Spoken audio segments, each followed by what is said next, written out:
The key wouldn't turn.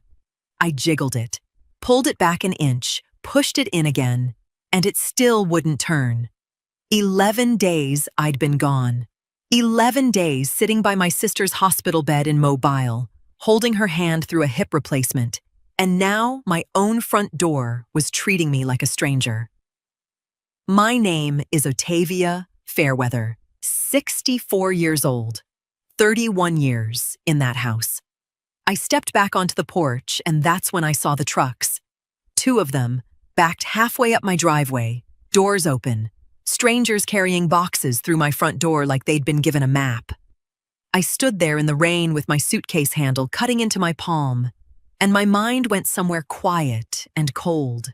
The kind of quiet that comes right before you understand something you don't want to understand. I called my son, straight to voicemail. I called again. Voicemail again. 4 hours I stood under that carport, watching water run off the gutter Cortez, and I put up ourselves the summer before he passed, calling a phone that wouldn't ring through. Where are you watching from tonight? Drop your city below. I read every single one of them.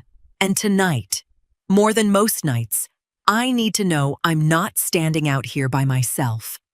It was near dark when the front door finally opened, and Tressie stood there in a robe that cost more than my first car, her hair still wrapped like she hadn't planned on seeing anybody. She didn't step out into the rain to get me. She stood in the dry, under the porch light, and looked at me the way you look at somebody selling something on your doorstep. "Otavia," she said, real soft, real calm. "Marlon and I have talked, and we've decided you don't live here anymore. My family's moving in tonight." I didn't say a word at first. I let the rain run down the back of my collar, and I looked at her face, the practiced stillness of it, like she'd rehearsed this in a mirror. "This is my house," I said. "It's complicated now," she said. "Legally, I mean, given how things are set up."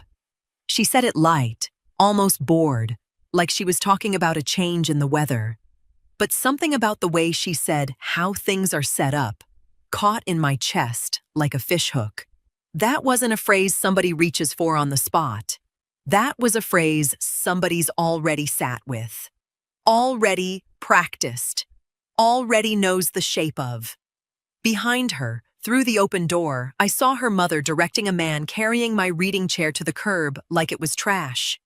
Her father stood off to the side, not looking at me at all, which told me more than if he had. I could have screamed. Lord knows I wanted to. I could have pushed past her, could have called the police right there on the porch and made a scene loud enough for the whole street to hear. But 64 years teaches you something 26 years hasn't learned yet. A scene is exactly what she wanted. A crying old woman in the rain, easy to dismiss, easy to explain away later as confused, unstable, not thinking straight. So I didn't give her that. "Understood," I said, and I turned around and walked back to my car in the rain, my suitcase still in my hand, my own front door closing behind me for what felt like the last time. I checked into a motel off the interstate that night, water still dripping from my collar onto sheets that weren't mine. And lying there in the dark, I kept hearing her voice. Not the ultimatum. Not, "You don't live here anymore." I kept hearing 4 words, "how things are set up." That wasn't a guess. That was knowledge. And I needed to know exactly what she knew, and how long she'd known it. 3 weeks before that key ever failed me, Tressie showed up at my door on a Tuesday afternoon with a manila folder tucked under her arm and a smile that stayed too long on her face. "I found something that could really protect you," she said, letting herself in past me the way she always did, like the house had already stopped being fully mine in her mind. A friend of mine at the bank walked me through it. Trust protection, in case anything ever happens with your health, with money for a home someday. Just a safeguard. Marlon was already sitting at my kitchen table when she said it, which told me they'd talked about this before they ever brought it to me. I opened the folder and started reading. and something in my chest tightened before my mind caught up to why.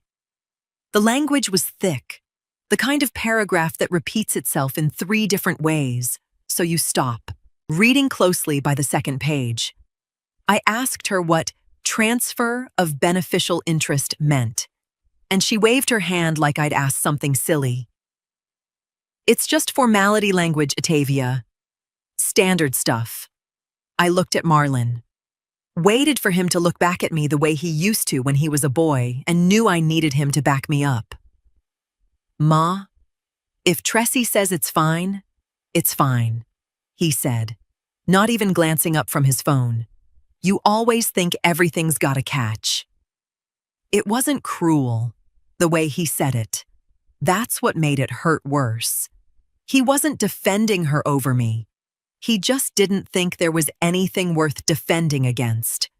And a mother knows the difference between a son choosing someone else and a son not seeing the danger at all. Tressie had already called the notary before I'd agreed to anything.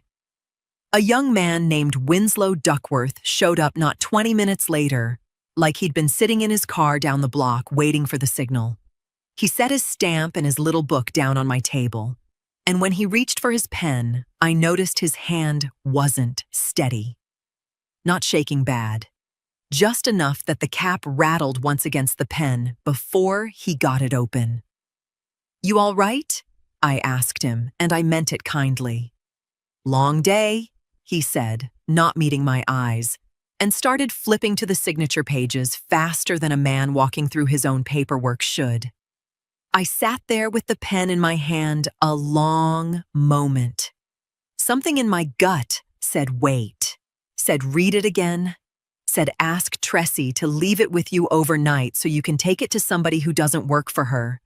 But Marlon was sitting right there, my son, at my own kitchen table, looking bored and a little impatient, like I was the one making things difficult.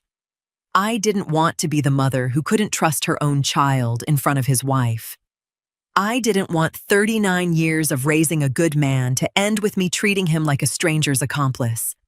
So I signed where she pointed. Winslow stamped it fast, packed his bag faster, and was gone before I even offered him something to drink, which wasn't like any notary I'd dealt with before. Lying in that motel bed 3 weeks later, staring at a ceiling that wasn't mine, I finally let myself think the thought all the way through instead of pushing it away. That folder was never about protecting me from anything. It was the paperwork that let her lock me out of my own front door.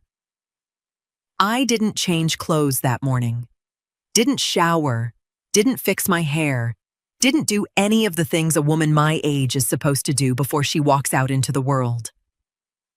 I got up off that motel bed still smelling like yesterday's rain and drove straight downtown, because some things can't wait for a woman to look presentable first. The Fulton County Recorder's office opens at 8. I was standing at the counter at 8:01. Odell Verleen has worked behind that counter longer than I've known her, going on 15 years now, ever since she helped me file Cortez's death certificate and didn't rush me through it the way some clerks do. She looked up, saw my face, and whatever she was about to say about the line or the forms just stopped in her throat. "Otavia, Lord, what happened to you?" "I need to file a fraud affidavit," I said, "against a deed transfer. My deed." I didn't cry, telling her. I'd used up whatever tears I had standing under that carport 2 nights before, and what was left in me now was something flatter and harder, something that wanted facts more than it wanted comfort. Odell must have seen that, because she didn't try to hug me or soften her voice the way people do with old women they think are fragile. She just pulled up her keyboard and got to work. "Walk me through it," she said. I told her about the folder, the trust language, the notary who couldn't hold his pen steady. I told her about the locks. She typed as I talked, and every few seconds her mouth would tighten a little more, until she stopped typing altogether and just stared at the screen. Otavia, she said slowly, I need you to sit down for this. I didn't sit. Just say it, Odell. She turned the monitor so I could see it myself, because I think some part of her didn't want to be the one to say the words out loud. There, on the county's own record, sat a refinance against my house, recorded 8 days before I ever got off that plane from Mobile. 8 days before Tressie ever stood on my porch and told me I didn't live there anymore. She'd already had the money before she bothered to lock the door. Who filed it? I asked, though some cold, steady part of me already knew the shape of the answer before she gave it. Odell scrolled down, and her finger stopped on a line near the bottom of the screen. There's a co-signer, she said quietly. Otavia, it's Marlon's name on this loan. I stood there at that counter and felt something shift inside me. Some door closing on the woman who'd stood crying in the rain 2 nights ago and opening onto somebody else entirely. Somebody who wasn't going to feel her way through this anymore. Somebody who was going to think her way through it instead. My son's signature. On a loan against a house that was never legally hers to borrow against. Which meant either my son had known exactly what he was signing, or somebody had used his name the same way they'd used mine. Quietly, quickly, while nobody was looking closely enough to stop it. I asked Odell to print me everything, every page, every date, every signature line. I want copies of all of it, I said. Today. She didn't ask me why. She just started printing. My phone rang before I even had those copies sorted on the motel bed, and I knew from the second word out of my son's mouth that something had cracked open in him. Ma. Just that. Flat. Thin. Not like Marlon at all. I'm here, I said. I heard paper rustling on his end, the kind of sound a man makes when his hands aren't quite steady. I got a letter today, from the lender, about the home equity loan Tressie set up, the one she told me was for renovations. They're saying it's connected to a fraudulent title transfer. $86,000, Ma. My name's on it. They sent it to me at work. I sat very still on the edge of that bed. $86,000.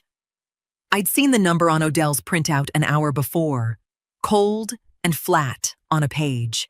But hearing my son say it out loud, hearing the number land in his voice instead of mine, did something different to me. It made it real in a way ink on paper hadn't. Read it to me, I said. All of it. He did, and his voice wavered through the legal language the same way mine probably had 3 weeks earlier reading that folder. Words too big and too repetitive to trust. The kind of language built to make a person stop paying close attention right when they need to be paying the closest attention of their life. Somewhere in the middle he said the word fraudulent instrument, and his voice caught on it like it had teeth. Ma. His voice dropped lower. I signed for that loan thinking it was legitimate. Did you know about this? I could have told him everything right then. Could have told him about the folder, about Winslow's shaking hands, about the 8 days between the refinance and my flight home. Some part of me wanted to hand him the whole truth and watch it land on somebody besides me for once.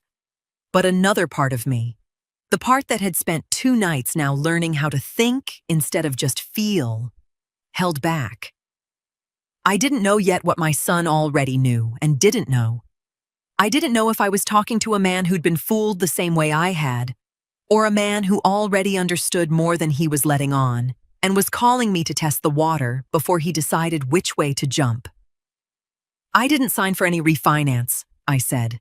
That much was true, and it was all I gave him. He went quiet.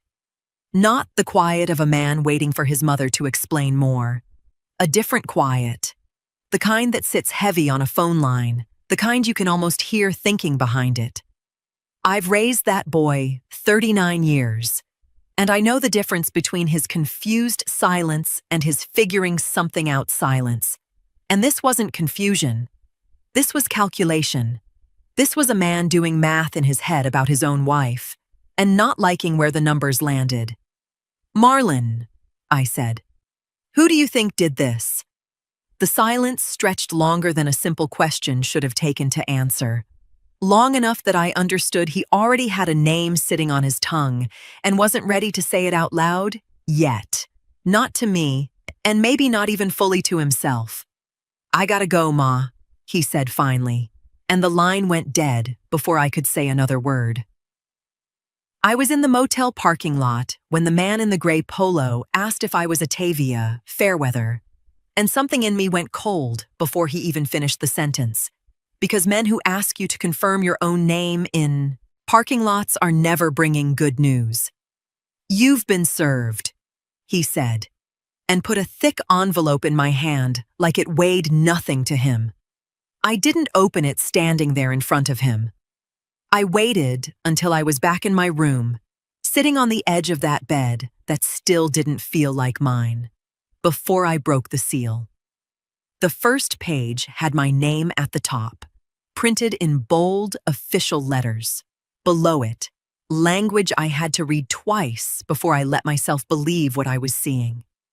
Words like petition for emergency guardianship. Words like concerns regarding the proposed ward's capacity.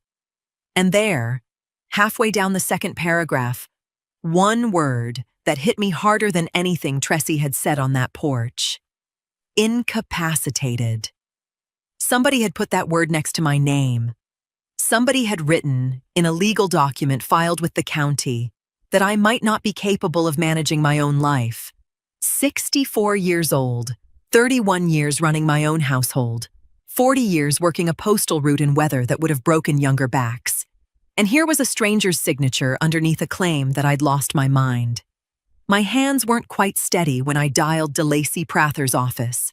I'd retained her the same day Odell showed me that refinance, a name a friend from church had given me years back for a will I never got around to writing. I hadn't expected to need her this fast, and certainly not for this. "DeLacy, I need you to explain something to me right now," I said. And I didn't bother softening my voice the way I usually did with people I barely knew. "Somebody has filed papers saying I'm incapacitated." She was quiet, a beat too long on her end, and that quiet told me something before she even spoke. "Otavia, I need you to stay calm while I explain this," she said. "Someone filed a welfare concern about you. Anonymous, according to the report, said you'd seemed confused, isolated, not managing your affairs. That kind of report can move a case fast, especially when there's a family member ready to step in and say they're worried." "A family member," I repeated, and I didn't need her to say the name. I already had it sitting in my chest like a stone. "There's more," DeLacy said, and her voice dropped in a way lawyers' voices only drop when the news is worse than what came before it. "Otavia, there was already a hearing, 2 days ago. The court granted emergency authority over your affairs, both personal and financial." I sat very still, the papers loose in my lap, and let that land. "A hearing," I said slowly. "About me. Without me." "Yes," DeLacy said. Something in my chest that had been cracking since that key wouldn't turn finally broke open the rest of the way, but not into tears this time, into something harder, something with edges. "DeLacy," I said, "tell me exactly what I've lost, and tell me exactly how I get it back." DeLacy's office smelled like coffee and old paper, and she had a folder waiting on her desk before I even sat down, which told me she'd been working on this since we hung up. "Sit," she said, gentler than a lawyer usually sounds. "I want to walk you through exactly what happened in order, so there's no confusion left in your mind." I sat. I'd cried myself out days ago, and what was left in me now wanted facts laid flat on a table. Nothing softened, nothing hidden behind kindness. "Give it to me straight," I said. She opened the folder. A petition was filed claiming you needed emergency protection, both personal and financial. Because it was filed as an emergency, the court can appoint someone before a full hearing ever happens. Not after. Before. That's what emergency means in this context. The judge only hears one side, decides fast, and asks questions later. One side, I repeated. Meaning not mine. Meaning not yours, DeLacy said. You weren't in that courtroom because the law doesn't require you to be. Not at this stage. The idea is to protect somebody from immediate harm while the full picture gets sorted out. In practice, it means whoever files first, and files convincingly, gets the advantage before the person it's about ever gets to open their mouth. Something in my chest that had been burning hot since that envelope landed in my hand went cold instead. Cold and still. The way a kitchen goes quiet right before you start cooking with real intention. So, somebody I've never met, I said slowly, is right now deciding whether I can spend my own money, whether I can sign my own name to anything that matters. Yes, DeLacy said, without flinching from it. Until this is reviewed, a court-appointed authority oversees both. Your finances are frozen except for basic living expenses. Any major decision about your care or your assets goes through them, not you. I sat with that a long moment, feeling the shape of it settle over me like a wet coat. 31 years running a household, 40 years earning every dollar in my own name. And now, some stranger with a court order held more say over my life than I did. How is that legal? I said. And I heard my own voice sharpen into something I hadn't used with her yet. How does a judge sign off on stripping a woman of her own life without ever laying eyes on her? Because the law is built to move fast when somebody claims there's danger, DeLacy said. It's meant for real emergencies, a parent alone and confused, nobody watching over them. It's not supposed to be a weapon. But nothing in the process stops it from being used as one, not at this stage. That's the gap. That's exactly the gap somebody used against you. I looked at her, steady now. The fury in me no longer loud but focused, sharpened down to something with a clear edge. Then we close that gap, I said, whatever it takes. I am not spending the rest of my life asking somebody else's permission to live it. DeLacy nodded slowly, but there was something careful in her face, like she wasn't finished yet. There's a review process, she said. You can challenge this. But Atavia, review takes time, weeks, sometimes longer. And time is exactly what whoever filed this is counting on. There was a knock at my motel room door on a Tuesday morning, brisk and businesslike. Nothing like the soft knuckles of somebody checking if I wanted fresh towels. I opened it to a woman in a gray blazer, a leather folder tucked under one arm, glasses pushed up into hair that hadn't seen a curling iron in a while, and didn't need to. Mrs. Fairweather? Cassietta Odom. I've been appointed by the court to look into your situation. She didn't wait for an invitation before her eyes swept past me into the room, taking in the unmade bed, the stack of papers on the nightstand, the suitcase still half-packed in the corner like I hadn't let myself believe I'd be staying long. May I come in? I let her in because refusing would have looked like something to hide. And I didn't have anything to hide, whatever anybody else wanted to believe. She sat without being asked, opened her folder, and started in with questions that came out soft and unhurried. The kind that make you forget you're being tested until you're already 3 answers deep. What day of the week was it? Who was the president? Did I know today's date? I answered everyone plain and fast, and something in her pen slowed down like she'd expected to be writing longer. Tell me about your relationship with your daughter-in-law, she said next, still in that same easy tone. Complicated, I said, getting more complicated by the day. Complicated how? I told her plainly. The locks, the trucks, the ultimatum on the porch. The folder I'd signed weeks before any of it. I kept my voice even, kept the anger out of it, because I'd already learned once what happens to an old woman who lets her voice climb too high in front of somebody holding a pen. Cassietta wrote without looking up much, her face giving away nothing. And then she set the pen down and looked at me straight, the kind of look that isn't unkind, but isn't warm either.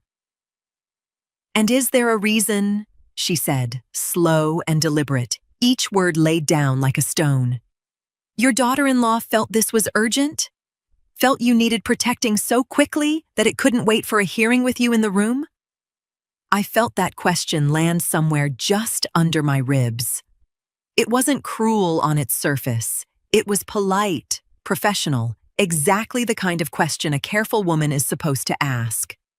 But underneath the politeness was a blade, and I understood in that moment that Cassietta Odom wasn't here to be my ally. She wasn't here to be anybody's ally. She was here to decide, and I had no way of knowing yet which way her decision would fall. "No," I said, steady. "There's no reason, unless you count somebody wanting a house they haven't earned." She didn't react to that, not with agreement, not with doubt. She just wrote something down, unhurried, the scratch of her pen, the only sound in that small room for a moment too long. I made myself a promise sitting there, watching her write whatever she was writing. I wasn't going to let this woman see one crack in me, not one raised voice, not one moment of confusion, not one thing she could carry back into a report with my name on it and somebody else's version of events sitting next to it. "Is there anything else you need from me?" I asked. Cassietta closed her folder, stood, and gave me a small, unreadable nod. "Not today," she said, and let herself out without another word, her face still giving away absolutely nothing. My phone rang while I was folding the same 3 shirts I'd been re-wearing for what felt like a lifetime now, and the name on the screen was Miss Luetta, who'd lived 2 doors down from me for going on 20 years. "Otavia, baby. I hope it's all right I'm calling," she said, her voice pitched low like she was standing somewhere she didn't want overheard. "A woman came by here yesterday, official looking, asking questions about you." My hands went still on the shirt I was folding. "What kind of questions?" "Whether you seemed yourself lately, whether you'd been acting strange, confused, anything like that." I told her the truth. That you're the sharpest woman on this block and always have been. But Otavia, she wasn't just asking me. She was over at the Reynolds place too, and I saw her car parked outside the Franklins for near 20 minutes. I sat down slow on the edge of that motel bed, feeling something tighten in my chest that had nothing to do with fear this time and everything to do with control slipping through my fingers. I'd answered every one of Cassietta's questions carefully, precisely, thinking the story being told about me was still mostly in my hands. Hearing that she was out there gathering it from other mouths too, mouths I couldn't guide or correct in the moment, unsettled me in a way I hadn't expected. "What else did she ask?" I said. "Mostly about you. But she did ask me one thing that struck me odd." Luetta paused, and I could hear her deciding whether it was worth saying. "She asked when I first noticed anything different going on at your house.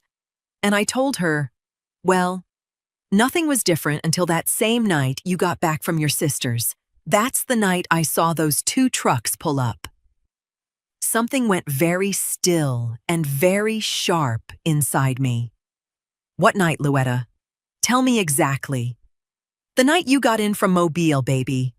I remember because I was putting my trash out late, and I saw the headlights turning into your driveway, right around the time it started raining hard. 2 trucks. I thought maybe you'd hired movers for something.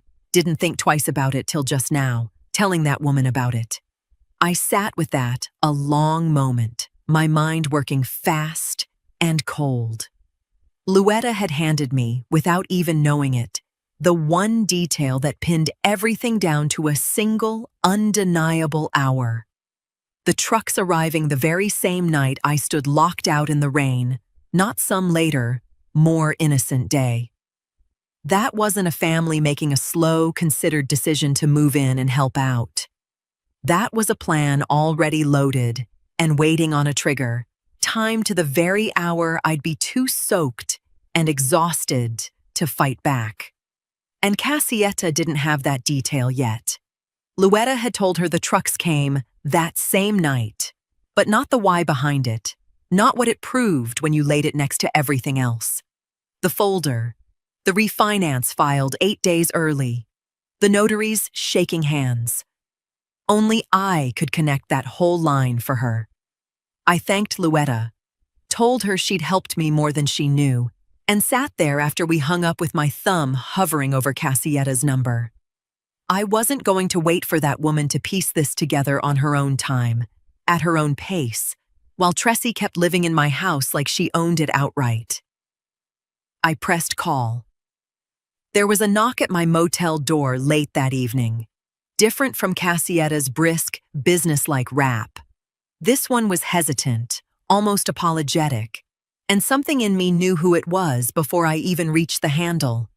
Marlon stood there in the hallway, light, looking like a man who hadn't slept right in days. His collar was wrinkled, his eyes rimmed red at the edges, and for a moment neither of us said anything, just stood there, taking each other in like strangers reintroducing themselves. "Ma," he said, "can I come in?" I stepped back and let him. He sat on the edge of the small table chair, not the bed. Like he didn't feel he'd earned the right to get comfortable in whatever space I had left, that was mine. "I met with that woman," he said. "Cassietta, the one from the court. I went to her on my own, Ma. Nobody sent me.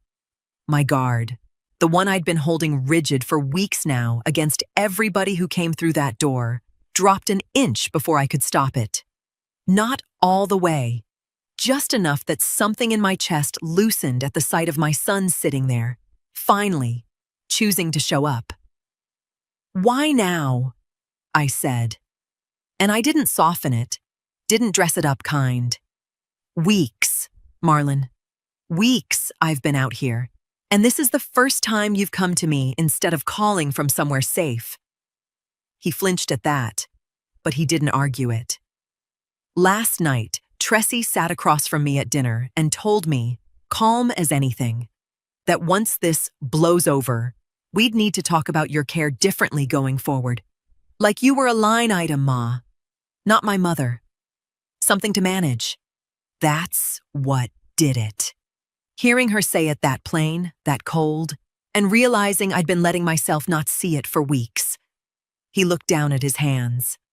"I've been scared, not just for you. I need you to hear that part honest. I've been scared for myself too.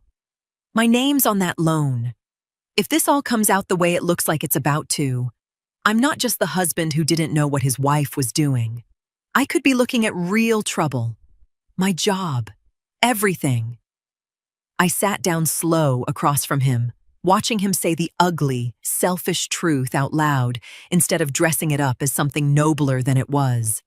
And strange as it sounds, that honesty did something no comforting lie could have done. I believed him. A son telling his mother a cold dinner table sentence was what finally broke something loose in him, rang truer than any speech about loyalty and love would have. "So Tressie handed you the reason herself," I said, "without meaning to." "Without meaning to," he said. "Both things are true, Ma. I swear it's both now, you and me. But I won't lie and say the fear for myself didn't get me moving faster than the love did." I studied him a long moment, my own son, 39 years old, looking smaller in that chair than I'd seen him look since he was a boy, caught in some lie he couldn't quite hold together. "What did you tell her?" I asked. "Everything about the signing, the folder, how fast that notary moved." He rubbed a hand down his face, something shifting behind his eyes. Ma, there's something else. Something I haven't told anybody yet. Not Cassietta. Not you.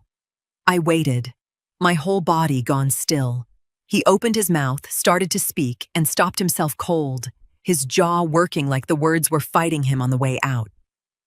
Marlon, I said quietly, what haven't you told anybody? He shook his head, stood up fast, like the chair had gotten too hot to sit in. Not tonight, he said. I need to think first. I'll tell you. Just not tonight. And before I could stop him, he was out the door. DeLacy's assistant called that morning and said she needed me in the office as soon as I could get there. And there was something in how carefully the girl chose her words that told me not to expect small talk when I arrived. DeLacy was standing when I walked in, not sitting behind her desk the way she usually did, and that alone put me on alert before she said a word. We found Winslow Duckworth, she said. I met with him yesterday. And, I said, taking the chair across from her without being asked.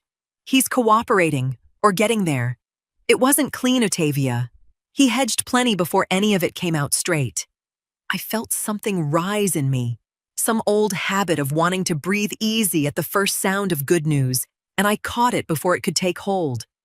Good news secondhand, softened by somebody else's summary, had already cost me once. I'd trusted a folder full of somebody else's summary, and it had cost me my own front door. I don't want the short version, I said. Tell me exactly what he said. Word for word, DeLacy. Or as close as you can get me. She studied me a moment, then nodded like she respected the demand more than she'd expected to. At first, he claimed it was routine. Said he does off-site notarizations all the time, nothing unusual about it. I pushed on why Tressie called him directly instead of going through his usual office, and he got quiet, started backtracking on details he'd already given me. Eventually, he admitted she'd offered him extra to come out same day, no advance paperwork sent over the way it's supposed to be. He kept saying, I don't remember exactly about half of it, but the parts he did remember, he remembered clear.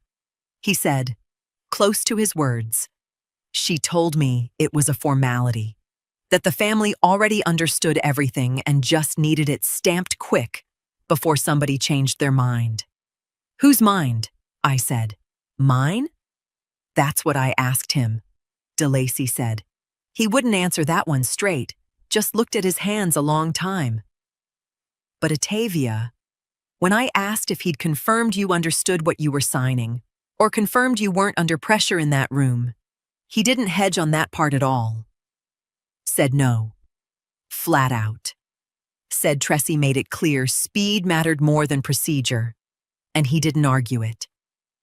I sat with that a long moment, feeling the shape of it settle into place beside everything else I already knew. The folder, the refinance filed 8 days early, the trucks arriving that same rainy night. Each piece on its own could maybe be explained away, called a misunderstanding, called a family being hasty instead of a family being criminal. But this piece was different. A man half-hedging on everything else, then admitting plainly the one thing that mattered most, that he'd guaranteed nothing at all. That's not carelessness, I said slowly. That's a man who knew exactly what he was helping happen, even if he can't quite say it that way yet. That's exactly how a prosecutor would read it too, DeLacy said, her voice sharper, more certain than I'd heard it since I first walked into her office weeks ago. Up until now, everything we had could still be framed as a messy family dispute. What Winslow gave me, even hedged the way it was, doesn't fit that frame anymore. What is it then? I asked, though some cold, steady part of me already knew the shape of her answer before she gave it. DeLacy met my eyes and didn't blink. That's a criminal case, she said, and I think it's time we made sure the right people know it. My phone rang a little past noon while I was sitting in DeLacy's waiting room, And the name on the screen was one I didn't recognize at first, Hosea Tolliver, until I remembered him from the paperwork Odell had printed for me weeks ago, the title investigator whose name kept surfacing in the fine print of every document tied to that refinance. "Mrs. Fairweather, I need a moment of your time," he said. No preamble. Urgency riding under every word. "This is important. Your bank's fraud department called our office first, since your case is already flagged with us. They wanted it on record with the investigation before anything else happened." "I'm listening," I said, and something in his tone had already started tightening a knot low in my stomach. "Someone attempted to move funds out of one of your remaining accounts about an hour ago," he said. "A transfer request, fairly large, routed toward an account that isn't in your name." For a moment, the waiting room chairs, the low hum of the office printer, the woman across from me flipping through a magazine, all of it went distant and thin, like I was hearing my own life through water. Cold fear moved through me first, sharp and fast, the kind that used to send me straight into the kind of panic I'd stood in, that rein refusing to give anybody. But it passed quicker than it used to. Weeks of learning to think instead of just feel had built something steadier underneath the fear, and that steadier thing rose up now and took the wheel. "Did it go through?" I asked. "No, ma'am. Flagged and blocked before it cleared. Your accounts have carried extra monitoring since the guardianship order went into place. Standard practice once there's an active fraud concern already on file with us. Whoever tried this either didn't know that or didn't care." "Who tried it?" I said, though I already had the shape of the answer sitting cold and certain in my chest before he ever gave it to me. Hosea paused. The kind of pause a careful man takes when he knows what he's about to say will land like a stone. "The request came through the authority granted under the guardianship order. Mrs. Fairweather, it was your daughter-in-law." I sat very still, the phone warm against my ear, and let that settle into place beside everything else. Tressie had spent weeks being careful, patient, letting the system's own machinery do her work for her, the folder, the notary, the petition, all of it moving quiet and lawful-looking on the surface. But this wasn't quiet. This wasn't patient. This was a woman reaching for more than she'd been given, treating a limited, temporary authority like it was a blank check with my name attached. "She overreached," I said slowly, half to Hosea, half to myself. "She did," Hosea said. "And Mrs. Fairweather, I'll be honest with you. This isn't the kind of thing that stays quiet. An attempted transfer like this, on an account already flagged in an active fraud matter, doesn't just sit in a file somewhere. It moves. Moves where? Your bank already looped in the detective handling your case, same as they looped in us," he said. "I imagine you'll be hearing from him directly before the day's out." I closed my eyes a moment, feeling something shift inside me that wasn't relief exactly, and wasn't triumph either, but sat somewhere close to both. Tressie had spent weeks building a wall around herself, made of paperwork and patience. And today, reaching for one thing too many, she'd knocked the first real crack straight through the middle of it herself. The detective who called himself Silas Yancey showed up at DeLacy's office a little over 3 weeks after Hosea's call. A broad-shouldered man with a notebook so worn at the edges, it looked like it had outlived several cases already. It had taken that long, DeLacy told me beforehand, for the bank's fraud unit and the detective's office to fully cross-reference the notary's statement against the account records. These things moved in weeks, she'd warned me, not days, however much I wanted it different. "Mrs. Fairweather, I appreciate you making the time," he said, settling into the chair across from me like a man used to sitting across from people whose lives had just been turned inside out. "I've had nothing but time," I said. Tell me where things stand." He opened his notebook, but I noticed he barely looked down at it as he spoke, like the case had already settled itself into his memory the way only a case that mattered to him would. Took us a while to nail this down properly, but we've got 3 pieces that fit together now. The notary's statement, paid to bypass verification. The attempted account transfer, flagged and blocked, tied directly to the guardianship authority. And after pulling phone records these past couple weeks, we've confirmed the welfare report that triggered your guardianship petition in the first place was filed anonymously, from a number we've since traced. Traced to who? I said. Though I already knew, and some part of me needed to hear him say her name out loud instead of leaving it hanging the way everyone else had for weeks. Tressie Sloan Fairweather, Silas said, plain and unflinching. Same phone that placed the anonymous call also shows contact with the notary the week before your signing and initiated the attempted transfer. Something moved through me, hearing it laid out like that. 3 separate threads finally tied into one knot with her name sitting at the center of it. Relief came first.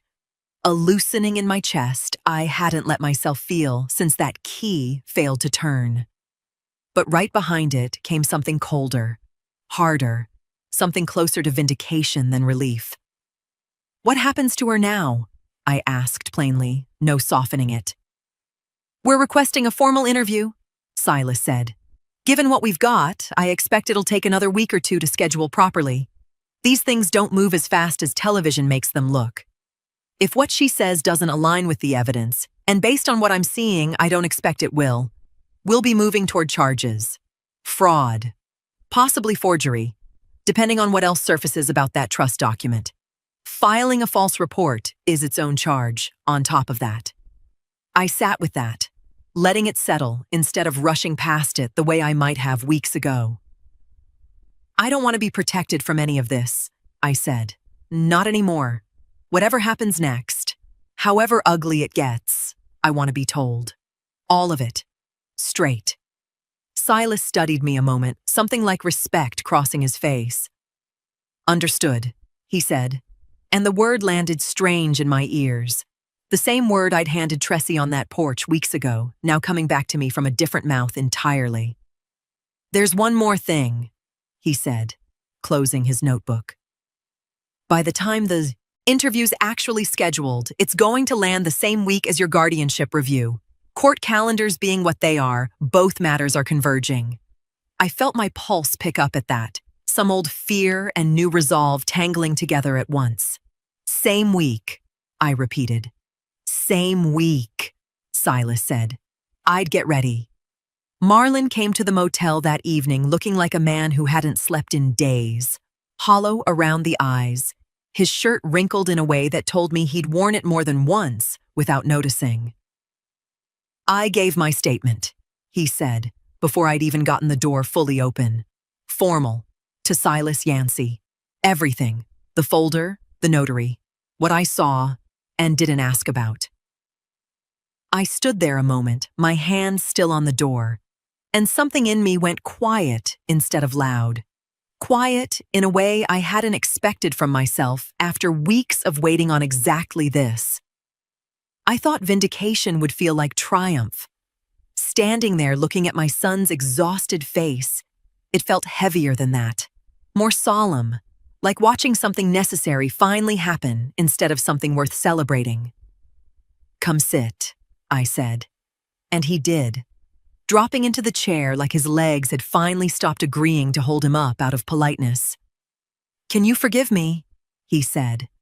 Not as a question exactly, more like something he needed to say out loud regardless of what answer came back. "For how long it took me. You were out here alone for weeks, Ma, and I knew things weren't right. And I still let fear keep my mouth shut longer than it should have." I didn't answer that right away. I let him sit in it a moment, because some things shouldn't be rushed past with easy comfort. "There's more," he said before I could speak. "The thing I couldn't tell you before. I need to say it now." I nodded, steady, waiting. About a month before you went to Mobile, he said, his voice dropping lower. I came home early one day and found Tressie on the phone with somebody, talking quiet, talking careful. I only caught the end of it. She was saying something about protecting what's ours before anything happens to her. I asked who she was talking to. She said it was nothing, just planning ahead for the future. And Ma, I let it go. I didn't ask more. Some part of me didn't want to know what she meant by before anything happens. I felt something cold move through me hearing that, not shock exactly, more the settling weight of a suspicion finally given its proper shape. You knew something was already moving, I said slowly, before that folder ever touched my kitchen table. Not new, he said, suspected. And I buried it, because looking at it straight meant admitting who I'd married wasn't who I thought she was. That's on me, Ma, all of it. The not asking is its own kind of guilt.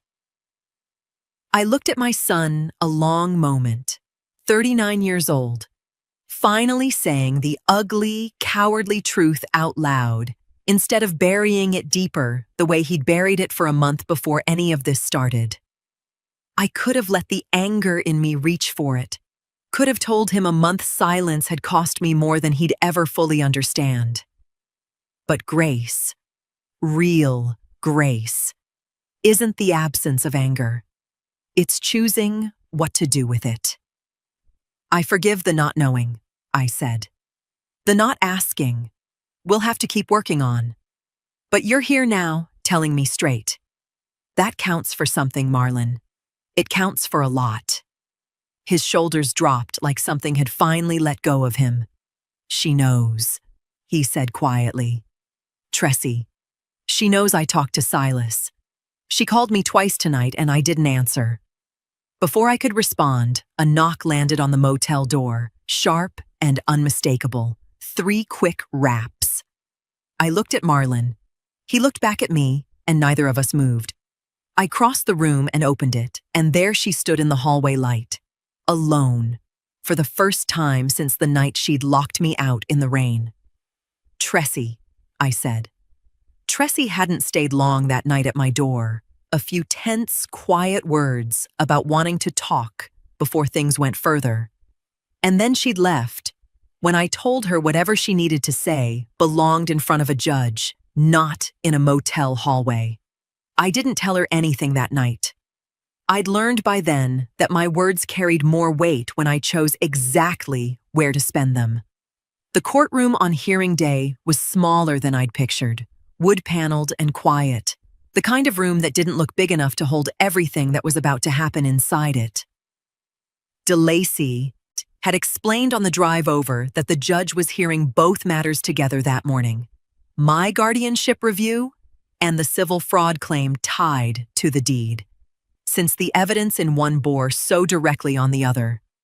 I walked in on my own 2 feet this time, DeLacy beside me, and took my seat at the front instead of learning about my own fate secondhand from somebody else's phone call. Cassietta Odom testified first. She stood straight, spoke plainly, no hesitation in her voice the way there'd been none in her face that day in my motel room. In my assessment, she said, Mrs. Fairweather demonstrated full clarity, full memory, and full capacity to manage her own affairs. That assessment was supported by an independent medical evaluation ordered as part of this review, which confirmed no cognitive impairment of any kind. I found no evidence supporting the claims made in the original petition. What I did find over the course of my investigation was a documented pattern, a forged consent, a fraudulent refinance, and a welfare report that does not match the facts on record. I watched the room shift as she spoke. Not loud, nothing dramatic. Just a slow, cold tightening in the row where Tressie sat between her mother and father. Nadine's hand, which had been resting on her daughter's arm when the hearing opened, slid away sometime during Cassietta's testimony and didn't come back. Huell stared straight ahead at nothing, his jaw set tight, a man already rehearsing his distance. When DeLacy stood to present the notary's statement and the flag transfer, I watched Tressy's composure begin to come apart in real time. Not all at once, but in pieces. The practiced calm slipping first from her shoulders, then from her hands, which she pressed flat against her thighs like she was trying to hold something in that had already gotten loose. The judge didn't take long once everything was laid out plain in front of him. On the guardianship matter, he dismissed it outright, calling the original petition unsupported by any credible evidence. On the deed itself, he ruled the transfer void as obtained through fraud, restoring the property fully to my name, and ordered the Sloan family's occupancy terminated, with the sheriff's office authorized to enforce their removal within 72 hours if they hadn't vacated on their own. I didn't cheer. I didn't cry either, though I felt something enormous shift loose inside my chest, something that had been sitting there heavy since the night that key wouldn't turn. I just sat still and let it settle, the way you let a held breath finally leave your body slow instead of all at once. Across the room, Tressy sat frozen, her mother no longer touching her, her father not looking at her at all, her brother staring down at his own hands like he wished he were anywhere else. She looked smaller in that chair than I'd ever seen her look on my porch. The ruling landed, final and unmistakable. And in that moment, I watched something happen to Tressy's face that I recognized immediately. Because I'd felt it happen to my own face once, weeks ago, standing soaked and stunned under a carport in the rain. All the color went out of it at once. The key turned. Simple as that. After everything. 3 weeks of motel ceilings and courtroom benches and phone calls that changed the shape of my whole life. The key turned in my own lock like it had never done anything else in its life. I stood on my porch a moment before I stepped inside, feeling the ordinary click of a key in a door do something extraordinary to my chest. Inside, the house was mine again. But not the same as I'd left it. The Sloan family had been gone 3 days by then, and whatever they'd taken with them, whatever they'd left behind out of haste or spite, I hadn't looked at yet. I walked through it room by room like I was meeting the place for the first time. The kitchen table where I'd signed that folder, the hallway where Cortez's photograph still hung crooked from somebody brushing past it carelessly, my reading chair back in its place by the window, a little worse for wear but home all the same. I stood in the doorway of my own bedroom a long moment and let myself feel both things at once, because I'd learned by then that grief and relief don't take turns. They sit in a body together, tangled, and you don't get to have one without carrying the other. Relief that the fight was over. Grief for the woman who'd stood soaked and shaking under that carport, who hadn't known yet what she'd have to become to get her life back. Marlon came by that afternoon, knocking soft this time. None of the urgency of that last visit to the motel. "I want to help you move back in properly," he said, standing on my porch the way he used to as a boy waiting to be let inside after track practice. "Whatever you need. Furniture, boxes, whatever they left out of place. I want to do this part right."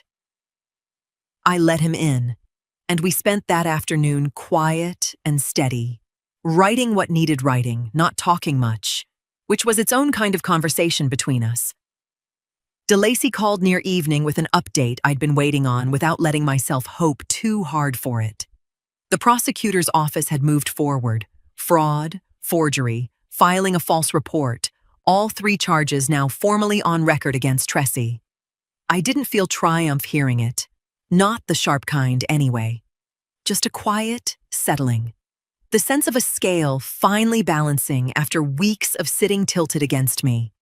That evening, sitting in my own reading chair for the first time in what felt like a lifetime, I thought hard about what came next between my son and me. Forgiveness wasn't going to look like pretending none of it happened. It was going to look like slow trust, rebuilt one honest afternoon at a time, the way we'd spent this one. Not talking around what happened, but choosing, deliberately, to show up for the small, ordinary work of repair. "I'm glad you're home, Ma," Marlon said from the doorway, ready to head out for the night. "I'm glad you helped me get here," I said, and meant every word of it. The forgiveness and the boundary both folded into the same sentence. He left, and I sat alone in my own house, in my own chair, in the particular quiet of a place that finally, fully, belonged to me again. I'd learned something out there in the rain that I hadn't known before. A locked door doesn't mean you're finished. Sometimes it just means you haven't found your key yet.